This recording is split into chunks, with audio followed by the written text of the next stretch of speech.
One way of looking at how the Trump administration deals with media is almost from a narrative and entertainment perspective. Doings of the White House and the daily activities of Trump are a running storyline, daily soap opera. And when the attention veers away from that, he quickly does something that tries to pull the focus back to him. And it's a kind of addiction, it seems to me, on Trump's part, this need for attention.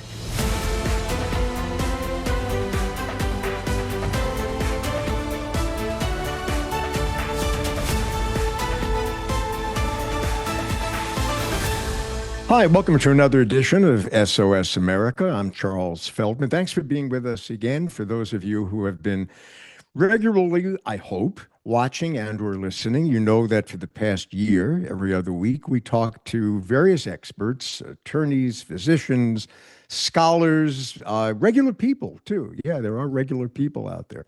And we try to answer the question, what is going on at this particular point in time here in the United States? And I've mentioned this a number of times on this podcast that initially the idea was to try to be an explainer to people outside the US. But as it turns out, we've ended up being an explainer to people living here in the US. So I don't know what that says in terms of a commentary, but there you have it. So today I'm very pleased to welcome to SOS America a very special guest.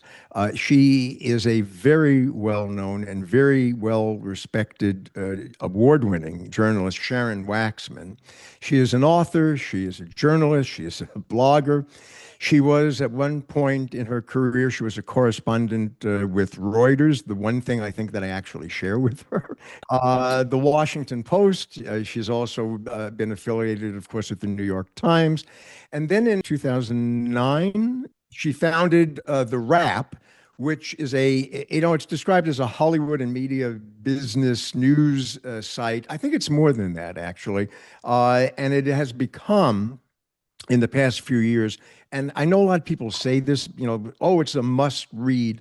This actually is a must read. I know very few people in the industry, and when I say the industry, the news biz, and also the entertainment business, of course, who don't at some point take at least a glance, and more often than that, more than a glance, at The Wrap.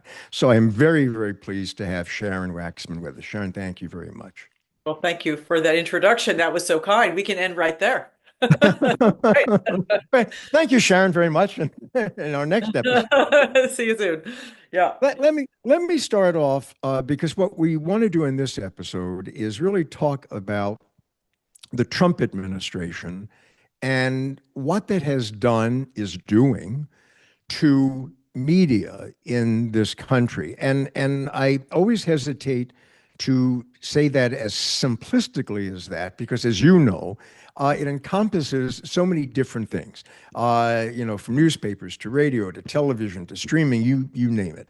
So it's not a monolithic thing. And I suspect that as we go along, what we're going to discover, or our viewers will discover, is that perhaps the Trump administration has a somewhat different relationship with different elements of the media.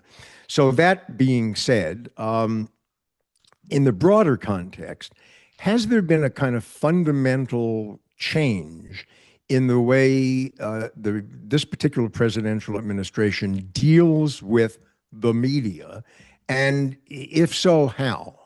Yes, great question, and a very big topic and a very important one. So, one way of looking at how the Trump administration deals with media is almost from a narrative and entertainment perspective. And that's how I really kind of experienced his first term. And in a lot of ways, it's how I'm experiencing his second term, which is that the doings of the White House and the daily activities of Trump are a running storyline, daily soap opera that requires the country's full attention at all times. And when the attention veers away from that, he quickly does something that tries to pull the focus back to him.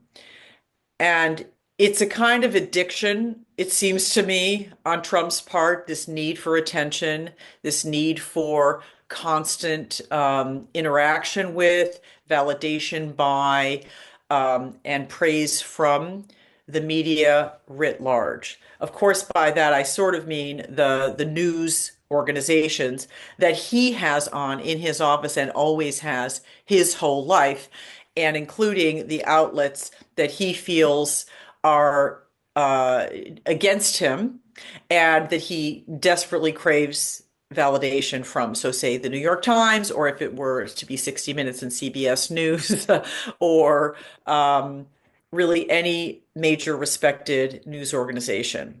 So, that's kind of the lens, the broader lens of how Mhm. I look at Trump, as opposed to there is, which is another way of framing it. There's a sinister plot underway by the government to undermine free expression and news organizations and their ability to freely report on government and hold them accountable. I feel like that's true too, but it's not the main driver and the main impetus. I feel like the main impetus is just this like deep maw of need to be the focus of attention and the hero or the protagonist of the national story at all times. But of course, it takes two, as I say, to tango. And my question, I guess, on following what you just said, is why can't, let's take television, for example. Let's take, CNN, Fox, MS Now, right, or M Now, whatever it is. Why can't they just turn him off? And I'll tell you why I ask that. I remember years ago when I first started, when I was at CNN, and this was the very early days when CNN was experimenting with how long do we cover things live?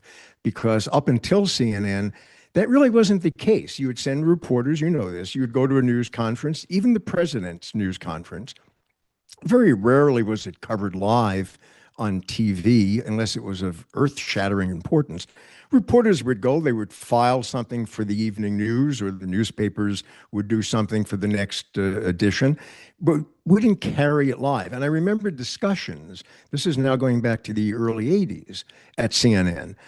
When do we turn it off? When do we say, we've heard enough from the mayor, the governor, the president?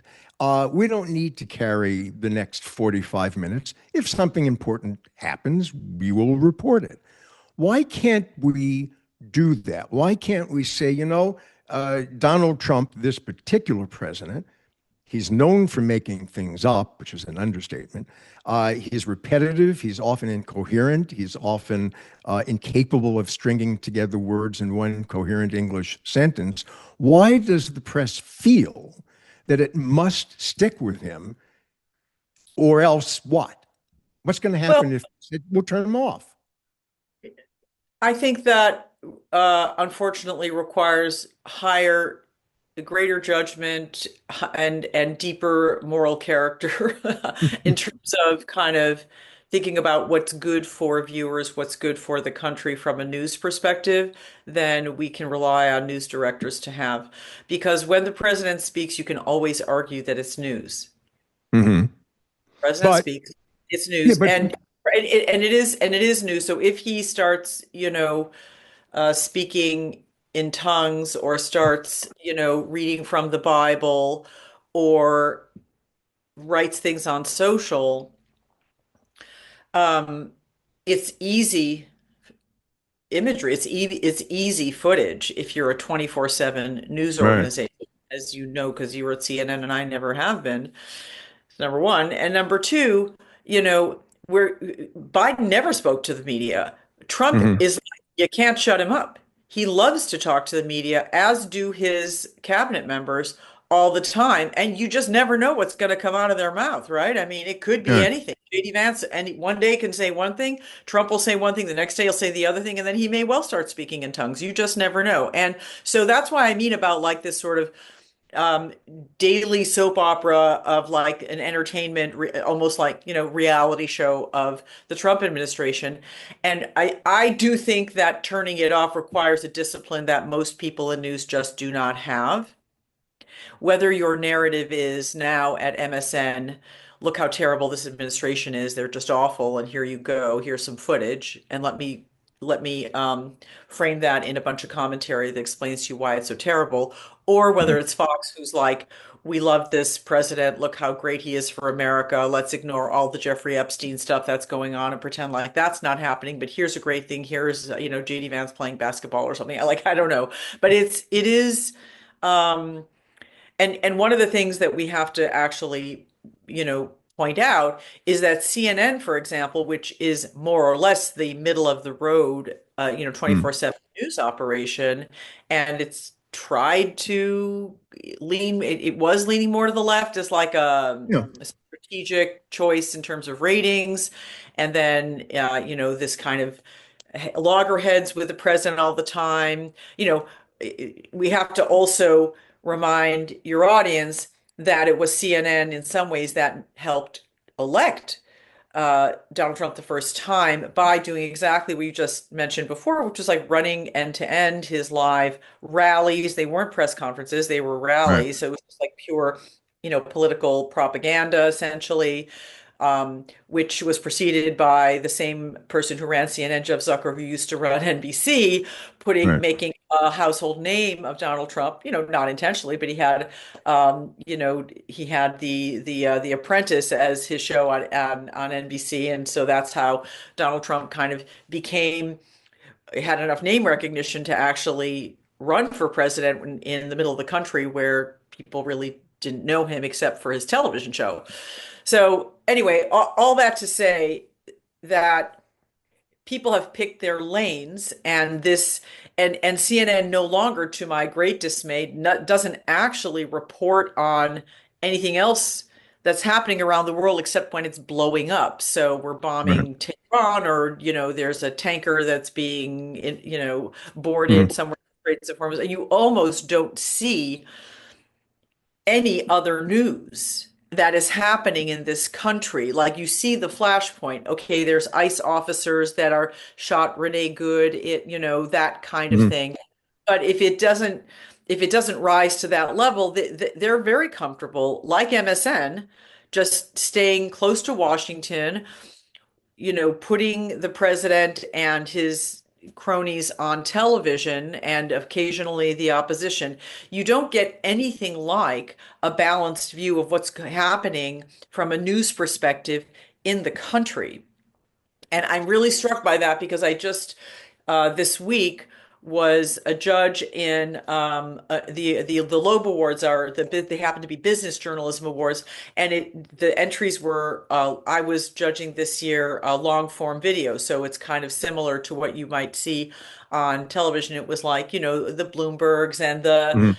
Business Insiders, all the entries. And it was so interesting because it was a window into all of these topics that I never ever see on MSN now, whether that was, family, the state of farmers across America, whether it was a story about how a small town was being affected by ICE detention centers, whether it was a story about corruption in oil contracts in Iraq, which was a big investigative piece. And this wasn't the investigative category, actually. It was just long form video. And it really brought home to me how much we're not seeing in our Mhm. news diet, how much we're not eating, and how much we're not consuming in our news diet because the news outlets are just happy to go to the lowest common denominator, the easiest and the most entertaining from a ratings perspective. I say entertaining in quotes, as opposed to what is important and meaningful and what is actually telling the American public about what are the important issues and how they're impacting the citizens of the country, and their viewers. I don't see And that. No, but I'll tell you why you don't see that. Having at one point been on the inside there, not in a good number of years to be fair, but I still know a lot of people who are there, and a large part of that is because even though CNN, and I don't want to just single them out because Fox has the same issue, and so does MSN. They decided that rather than have a lot of reporters, which they do, but not nearly as many as they once did, filing individual reports, that they made the calculated decision for ratings that the audience wants to hear, allegedly informed people give opinions of the news rather than the news. That people nowadays will get the news from their phones, so they don't need to give them what's actually happening. They need to comment on what is happening. And for a while that bet paid off. It did help initially, CNN in particular, climb a bit in the ratings. But I would argue that long term the bet didn't pay off because the ratings cratered. I think it's very perilous for a democracy. And it's interesting because Barry Weiss, who's taken over CBS since October of last year and has done an absolutely terrible job of managing that massive news legacy and the staff, as she has tried to pivot it to the right, she's also done a lot of damage just with incompetence, in my opinion, and lack of experience, which is not to be surprising, which shouldn't surprise anybody because she had no experience until in running either in managing a staff of hundreds and if not thousands of people, but also kind of in television broadcast news. So, um, but You jump. her, I'm going to jump in here because you jumped ahead a little bit. I was going to get to Barry Weiss, but since you did, for somebody watching or listening to this who may be scratching their heads, going, "Who the hell is Barry Weiss?" Can you give a very brief kind of, basic yeah, sort of background, yeah, 60 Barry Weiss seconds. 1.1? Who is Barry Weiss, and why is she there? Yeah. So Barry Weiss is now the editor-in-chief of CBS News, a role that was created for her. So there never had been that job before, which is also a very newspapery type job. She had been an opinion columnist for the New York Times, right of center, very pro-Israel. And she got frustrated with what she felt was a very woke, anti-Israel and woke, sort of like knee-jerk woke environment at the New York Times opinion page. Again, it's opinion journalism. She was a Mhm. columnist on the opinion page, not a news gatherer, which is another whole side of the operation. And she called it out and she quit. And she accused the New York Times of not being willing to publish ideas that were opposed to a certain rigid liberal ideological groupthink. And she went off and she started her own publication called The Free Press, which is in its way kind of like, think of like the New Republic, something like that. Mhm. It's a think magazine, but digital online, where she gathered a whole lot of people who were more in the independent thinking, right of center, maybe libertarian, and generally pro-Israel for whatever that's worth, that however much that topic dominates the or colors conversations around news, which it turns out quite a bit these days. And David Ellison, who became the owner of Paramount, which he and his father bought from the Redstone family a year and a half ago, I guess. Yeah. They loved the free press. They thought it was a breath of fresh air. It was a break with kind of the liberal bias as they see it, and that is sort of inherent in news media. We can talk about the liberal bias if you want to. That's an endless conversation, though. And they bought the Free Press for an insane amount of money, $150 million after maybe, it had only existed for a couple of years, kept the Free Press. Now it's part of the Paramount CBS corporate ownership and installed Barry Weiss as the editor-in-chief of CBS News, which means she's in charge of the evening broadcast, CBS Sunday Morning, 60 Minutes, and she has set out to make a significant, sort of execute her vision of what and fixing what she sees as the problems in the liberal bias that's embedded in media. Now, I think nobody would accuse CBS News of being a liberal institution, Hmm. not at all like, say, MSNBC or MS Now. That is absolutely to the left of center, or Democracy Now! With Amy Goodman. Everybody knows that that is decidedly progressive. CBS News always comes from a tradition, as your listeners undoubtedly know, of Walter Cronkite of 60 Minutes, and Don Hewitt, the legendary executive producer of 60 Minutes, who broke many stories, who have gone toe to toe with dictators in interviews. Mike Wallace, Morley Safer, all of these, Leslie Stahl, these people who have been there for literally decades. And she has taken an axe. She has literally taken an axe in the past 2 weeks, 3 weeks, to 60 Minutes. Anderson Cooper left. She fired Cecilia Vega, who, by the way, was one of the entries that I read yesterday, which was the family farm piece that I'm talking about. 60 Minutes Mhm. being one of the places that actually does leave Washington and go around the world and find interesting stories.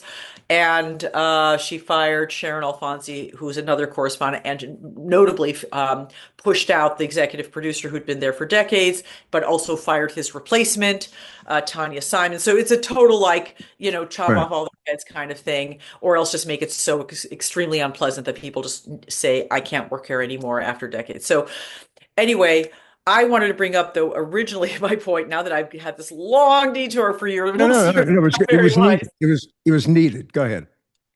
was I wanted to say, when she finally gave her manifesto to the staff, it was in January, like 3 months after she arrived, and already made a whole bunch of changes and hired all these sort of right of center people to be commentators or libertarians or other, including this Peter Attia, this longevity guy who turned out to have some really bad stuff in his background. So he had to quietly step away. That's a story that we broke on the ref, I'm proud to say. And But I should let me just point out to people who may again be scratching their heads when you're referring to Peter Attia. He is a physician. He has a well-known podcast, and the issue you're discussing is he had some lengthy communications with Jeffrey Epstein, right? correct. Okay. Yes. And like admiring communications of Jeffrey Yeah. Epstein. And it was embarrassing, and he probably had not been vetted fully. And anyway, after Barry dug in her heels and said, "No, we're not cutting him from the lineup," which also tells you something about her management style and her willingness to kind of take in for new information, because I believe it was new information for her before she hired him, and it came out after he was hired and announced. He sort of quietly, crept away, but it took 2 or 3 months of her being of CBS News getting beat up in the press over this. Anyway, what she said at the time was, among the many things she said about news ethics and news standards and the glory of journalism and all of things that we all can agree on, she said that what people want is to have the news explained to them. And this goes back to your point about having fewer reporters and more commentators. They want to understand the world. They want the world to be put in context to them. And I wrote in a column at the time, that's absolutely not what the world needs. What Uh, the world, she said what you just said, which is, people can get their news anywhere. They can go on social, they get it here, they can get it on Facebook. And I feel very strongly the opposite, although you won't be surprised, because I don't come from opinion journalism. I come from news gathering journalism, and I feel uh, very strongly about the value and the importance of news gathering, is that people actually don't know who to trust for the facts. They don't actually know how they should take a piece of facts. And I think that is a major part of the problem of the confused world we live in today with mixed messages and people speaking past each other because we can't agree on what are the facts. And there are precious few institutions that are left, and the White House sure is not one of them, and the government is definitely not one of them, where you can go and rely on what they said. I believe it because Walter Cronkite said it, or because Mike Wallace reported it and told me, or because whoever is anchoring the CBS Evening News is telling me that that is, then they checked it out and they reported it and they vetted it. I think it's very wrong-headed to say what people need is to put it together in a way that makes it make sense. The whole idea of having an educated populace in a democracy is that people can take the facts and figure out for themselves what they make of them and how they want that, how that relates to them and how it shapes their opinions. I don't think our job as journalists and in media is to hand people a pre-packaged opinion. I think it's to lay out the facts for them and to let them decide. That's clearly not what she feels. Well, to go back to a minute to all the ways that people think they're getting the news now. A lot of that is created by so-called citizen journalists, people who have no real training, but they put out stuff on TikTok or on X, on Facebook, Instagram, and people take that as gospel. And along those lines, I remember I back in 2008. I had co-written a book at the time with Howard Rosenberg, who in those days was the Yeah, media critic, yeah, at the LA for Times. the LA Times. And we co-wrote a book together about, it was called No Time to Think, about the rapid speed of media. And I remember one of the people we interviewed was Don, because I knew Don Hewitt. And we said, so Don, what do you think about this whole thing about citizen journalism? And this was really 2008, kind of the beginnings of it. Twitter had just really got going. A lot of the social media platforms that now we take for granted really didn't exist.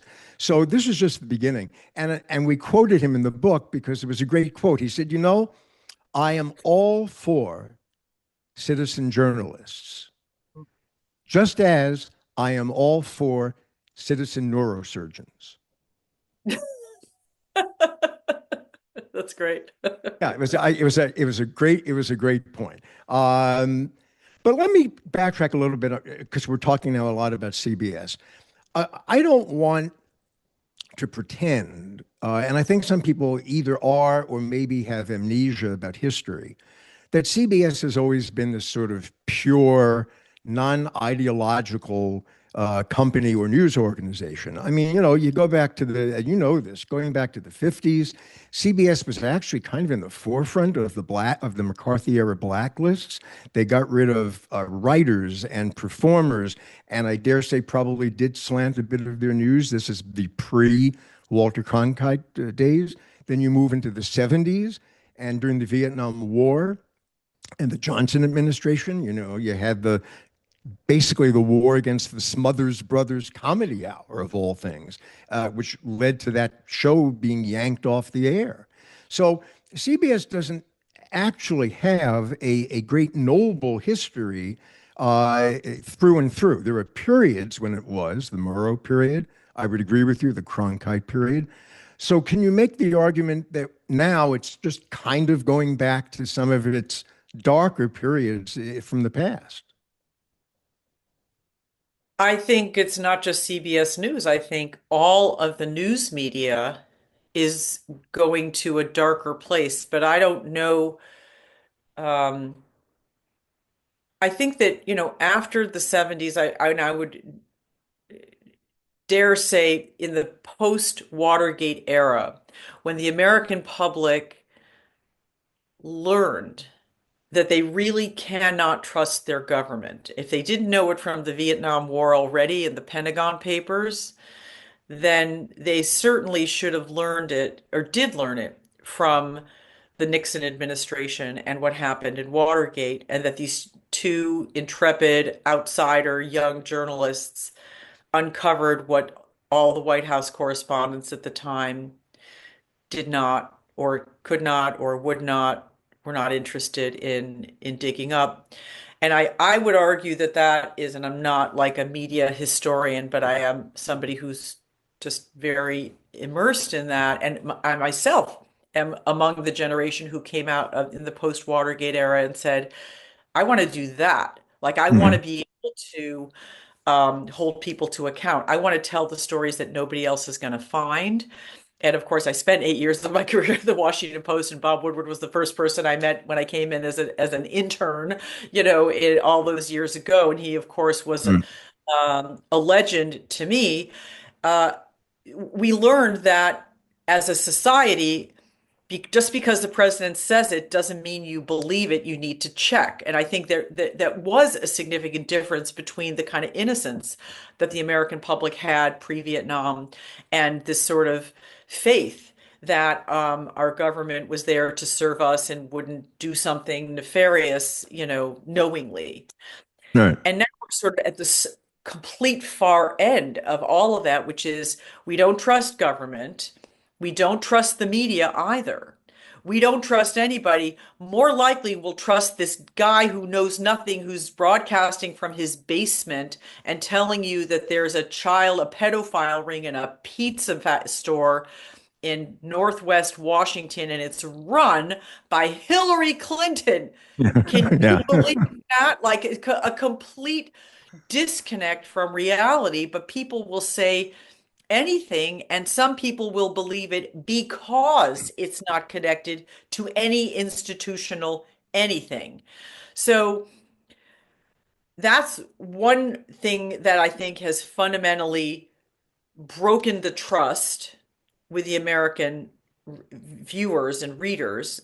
And it's only really the more sophisticated people um, who understand that the major institutions like, say, the New York Times or the Wall Street Journal are really doing their best to tell you the truth of what's going on. They're not really in league. There's not like some deep, thing with the deep state where they actually are in cahoots to just tell you some other story. That is actually, so more sophisticated viewers understand that.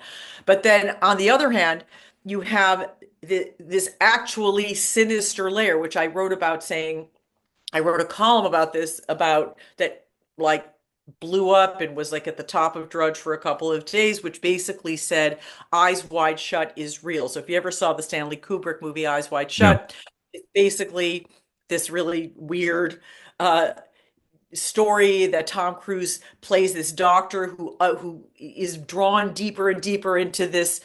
strange, rabbit hole where he discovers this cabal of rich men who have a secret society and are in cahoots with each other to kind of basically keep themselves rich and powerful, and then also having orgies on the time. So, Right. I mean, the whole Jeffrey Epstein thing, it was like the lesson of that to those who actually look at that story is that that's a real thing. Eyes Wide Shut, which when I saw it was like, that's so stupid. That's ridiculous. Like nobody believes that.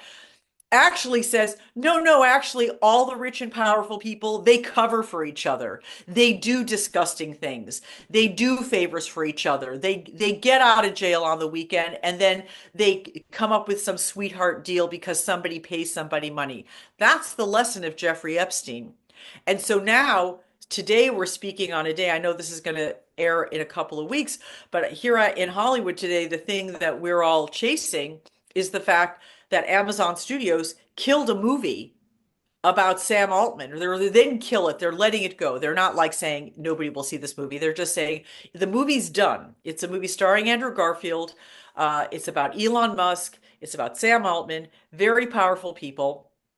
Amazon did a deal with OpenAI a couple of months ago for $50 billion.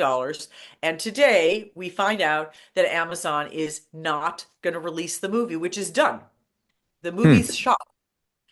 So Jeff Bezos, who owns Amazon, clearly has made a decision to favor his business relationship with OpenAI over this movie that his studio has made. Now again, they haven't killed the movie, they're going to sell it so somebody else can release the movie, but it does show you this kind of top layer of billionaires and powerful people in the Trump orbit who will do what they need to do to stay rich and powerful. But doesn't that, in this particular case, won't it backfire? Because once the news gets out that this is what apparently happened, when somebody eventually distributes the film, whether it's good or bad, people will flock to see it, won't they? Not necessarily. No, Not they won't. necessarily. They won't I go. think "Oh, a this lot is of the this film stuff that just was." flies over the head of most No, people. If they like a movie, they'll go see it. If they don't like a movie, they won't go they see it. won't. No. Yeah, it's and Jeff Bezos has protected his business relationship with OpenAI, just like he protected his relationship with the president when he killed the Washington Post endorsement of Kamala Harris, just like he undermined the paper by firing 300 people in January of this year because it's losing money. And uh, I don't think that anybody who works at the Washington Post can count on Jeff Bezos standing up for them in any moment of crisis when there's, a question of whether the journalism is going to stand or whether Jeff Bezos's interests, business interests, or relationships with powerful people are going to stand. It's pretty clear. He's made his choice. The media consolidation, of course, is not a news story. It's been going on for quite some time. But have we reached a point now where it's kind of at this pinnacle it's just so mind-boggling. We've been talking about the Ellison family and Paramount and CBS. If Paramount ends up, which it appears it will, right, acquiring uh, Brothers. Warner Brothers Discovery. I always want to call it Warner Brothers Yeah, Time, but yeah, but Warner Brothers Discovery. You have the Ellison family, father and son, between the two of them, controlling at that point CNN, CBS News, and I believe the dad has a fairly hefty control, or at least a large number of shares in TikTok, right? So correct. that would cover a lot of bases in terms of demographics, wouldn't it? It's a lot of power. Yeah. It's an insane amount of media power. I still haven't talked to anybody who's close enough to the Larry Ellison orbit for me to understand whether he's putting his thumb on the scale anywhere or not. I did report recently that the latest that basically they've been looking for an executive who would run both CNN and CBS, who would not be Barry Weiss. So, I mean, you know, I think that she's she needs help or she needs, you know, to change the way she is thinking about the job because she's quickly destroying the value of the asset that David Ellison bought, and she's already shredded the trust that she needs to have with the CBS News operation.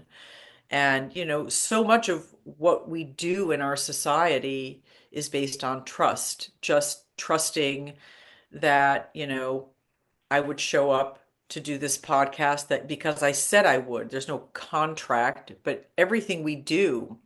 And as reporters, Charles, you know this, most of the time you just have to take the word of somebody who tells you something. You don't have time to go do a forensic Right. deep check on somebody saying, "Well, I just saw that guy walked in there and he smacked another guy."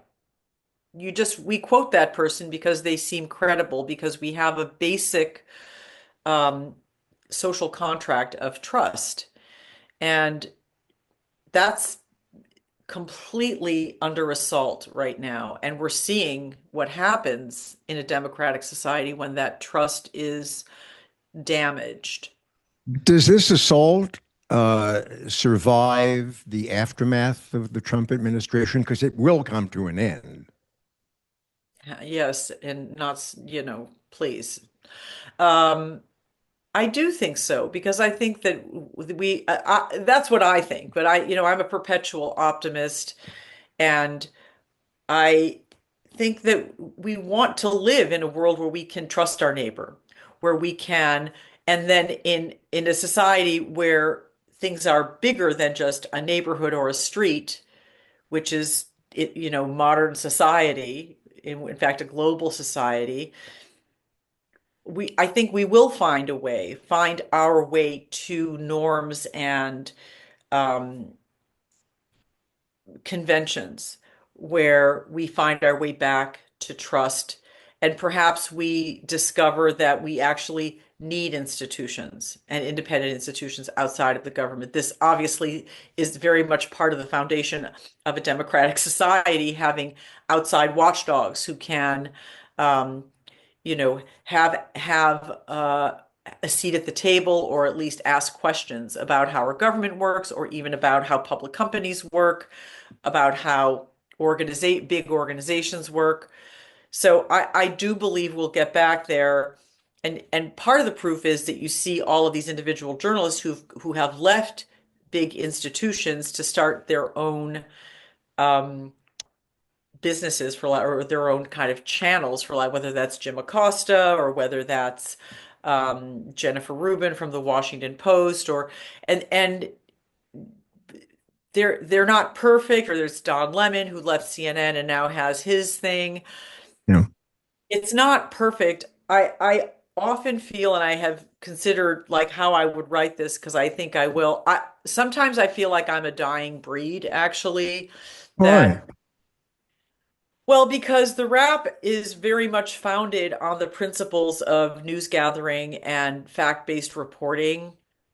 And that's how I personally write. So I've recently, in a strange turn of what I just said, I actually have joined as a contributing writer the New York Times op-ed page because I think that it's fun to kind of contribute my sort of accumulated knowledge about Hollywood to that audience.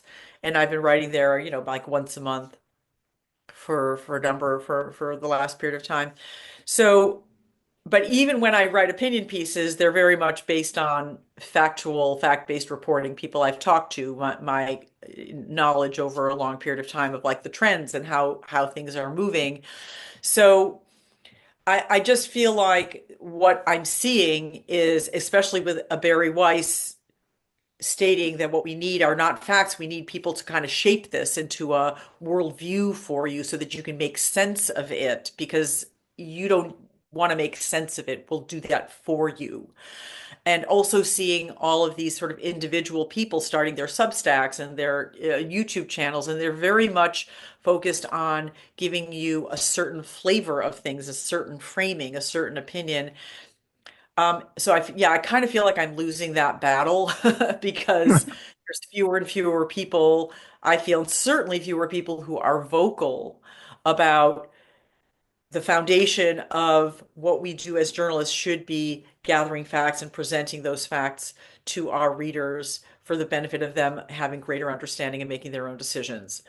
I never thought that that would be a controversial thing to say, but I'm just seeing the trend, and I do wonder if maybe it'll come back, but that I'm kind of on a shrinking iceberg here. Well, I hope not. Uh, Sharon Waxman, I was remiss in the intro to you. I should have mentioned that you were a Pulitzer Prize nominee, right? Yeah. So Yeah. here's an editorial. In my humble opinion, you should have got it then, Oh, and I thank think, and maybe you'll get one, I hope, in the future. The website is The Wrap. Sharon Waxman is the person. Thank you, Sharon, for being with us in this edition of SOS America. As I always say at the end, for those of you who have comments, we obviously welcome them. And if you'd like to subscribe, it is absolutely free, so do so. Until the next episode of SOS America, I'm Charles Feldman. Thanks for being with us.